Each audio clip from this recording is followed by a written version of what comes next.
What a qualifying session for the 2026 China Grand Prix.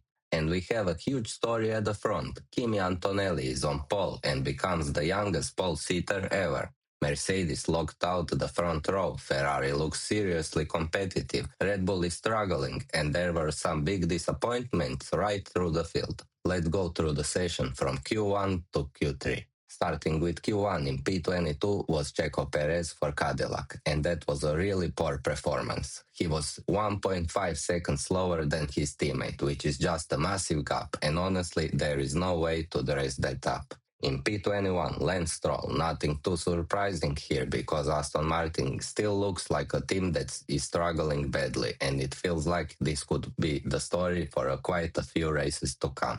In P20 was Valtteri Bottas, and actually I think the positive here is that he managed to outqualify Lance Stroll, so even though it was still a Q1 exit, there is at least something decent to take away from that performance. Then in P19 was Fernando Alonso, and to be honest, this was expected. Aston Martin simply does not have the pace right now, and there is not much Fernando can do when the car is this limited. In P18 we had Alex Albon, and Williams is looking really disappointing. They have the Mercedes power unit, so you would expect more, but the chassis just seems nowhere near good enough at this moment. And in P17, Carlos Sainz. He was close to getting out of Q1, but not quite. That Williams looks very difficult, and it's just disappointing to see a driver like Carlos stuck in a car that clearly does not belong anywhere near where he should be on the grid. Into Q2, P16 was Gabriel Bortoleto. He made a mistake on the final run, which meant he couldn't improve, and more importantly, it brought out double yellows. That ended up hurting quite a few other drivers as well. In P15, Arvid Lindblad could not improve because of those double yellows, but even so, I think that was still a really solid effort from the rookie. P14 was Liam Lawson, also affected by the double yellows, so Racing Bulls really did not get the luck today when it mattered the most. In P13, Esteban Ocon was another driver who could not improve because of the yellows, so Q2 ended up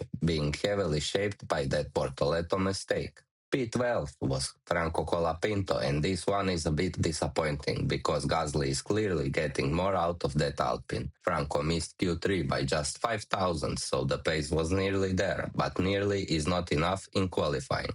And in P11, Nico Hülkenberg missed out on Q3 by just 2 thousandths. That is painfully close, but still a very good job from Nico and Audi. The big concern now is reliability because after the issues in the sprint race, they need to sort that out if they want to convert this into a result tomorrow. And now into Q3. In P10, Ollie Bearman did a great job to get Haas into the top 10 again. Ollie just keeps impressing, and this is exactly the kind of qualifying performance that keeps building his reputation. In P9 was Isaac Hadjar. Red Bull looks like it's struggling badly here in China, especially through the corners where they seem to be losing a lot of performance. But even with that, it is still good to see Hadjar so close to Max. Then in P8 was Max Verstappen, and this is definitely not where he wants to be. Red Bull clearly does not have the pace this weekend, and Max has never looked fully comfortable with this car. This qualifying result really shows how far off they are here. In P7, Pierre Gasly once again extracted everything from that Alpine. To outqualify both Red Bulls is seriously impressive, and right now Pierre is absolutely on fire. P6 was Lando Norris, the defending world champion, but McLaren just did not seem to have enough today. They look like a third fastest team, and this was probably about the maximum available. In P5, Oscar Piastri outqualified his teammate, which is a nice result for him. But just like Norris, he did not really have the car underneath him to challenge Ferrari or Mercedes. P4 was Charles Leclerc, and Ferrari definitely looked closer today than they did in sprint qualifying yesterday, so there are some positives here, and they should feel like they are moving in the right direction. In P3, Lewis Hamilton looked much happier in this generation of cars than he did last year, and that was probably the best he could do. Mercedes looked untouchable today, but it is still fantastic to see Lewis back near the front, and with Ferrari's strong starts, he could absolutely be a factor into turn 1. Then P2, George Russell, he had that problem at the start of Q3 and was actually stopped out on track at one point, but he still got the car back to the pits and went again for the final run. That just shows how fast Mercedes is this weekend. They had an issue and still locked out the front row. And on pole, P1 Kimi Antonelli, the new youngest ever pole sitter. He capitalized on George's problems, delivered when it mattered, and made the most of the opportunity. He's unbelievably young, but the speed is clearly real. It is great to see him doing this already and taking the fight straight to Russell.